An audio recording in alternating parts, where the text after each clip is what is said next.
a self-assessment test. Should I be a franchisee or not? Is it something that I would like to do or not?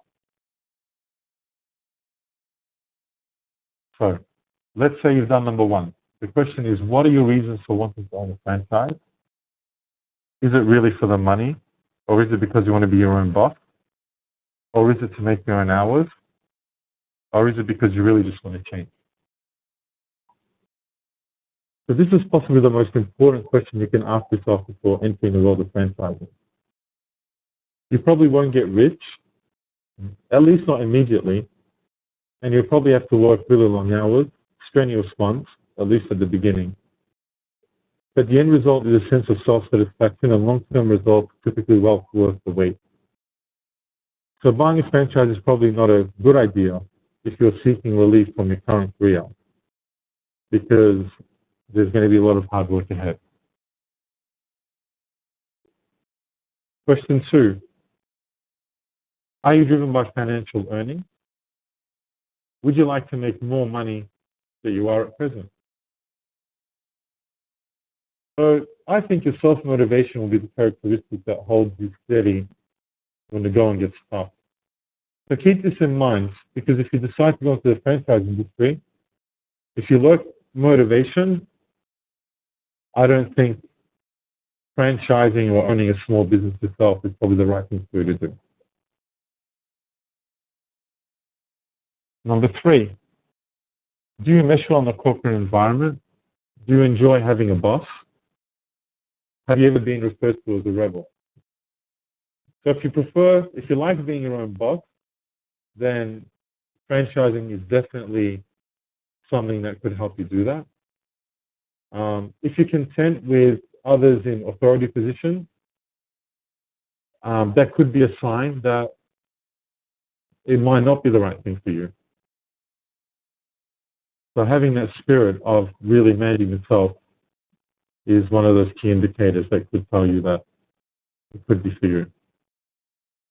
Number 4, do you enjoy working hard, even if the reward seems really far away?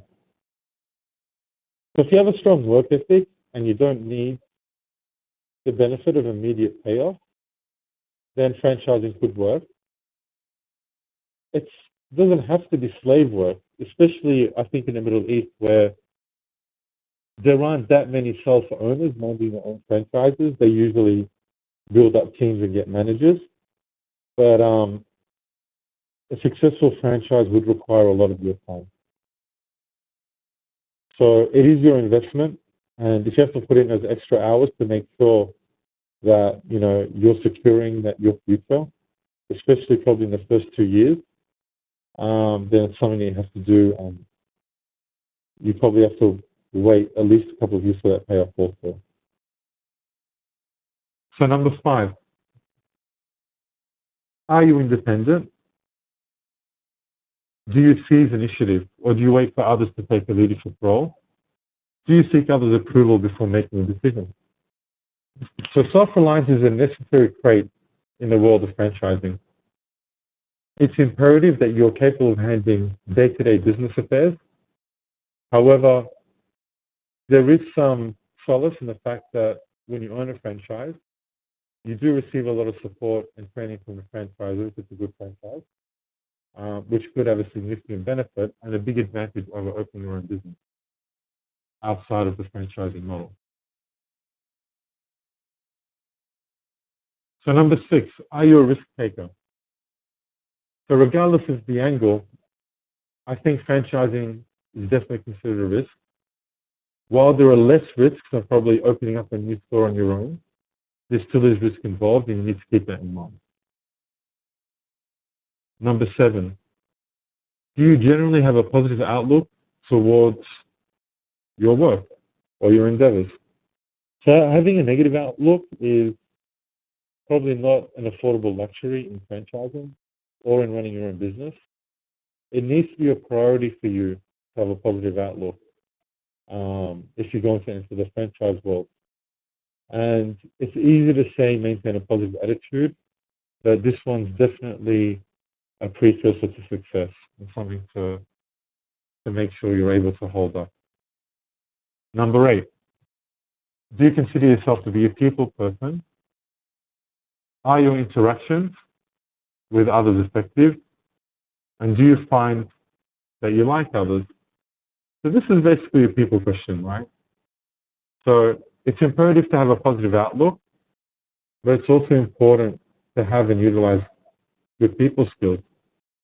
If you don't believe that your communication and people skills are really up to the challenge, then you probably need to devote even extra time and energy to make sure that you're dealing with others in the correct way to advance your franchising business.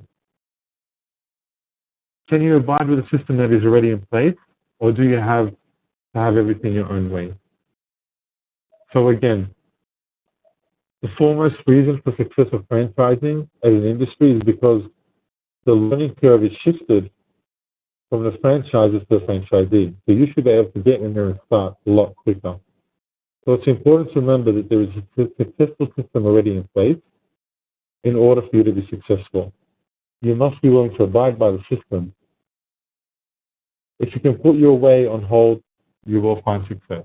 And number 10, do you enjoy teaching and coaching? Do you take pleasure in training, supporting others in your path? So the mere nature of franchising calls for you to provide ongoing support and training to employees. So it's important, if you haven't managed people before, to at least believe that you would be good at managing them, because they're going to be the ones that are going to make or break your business.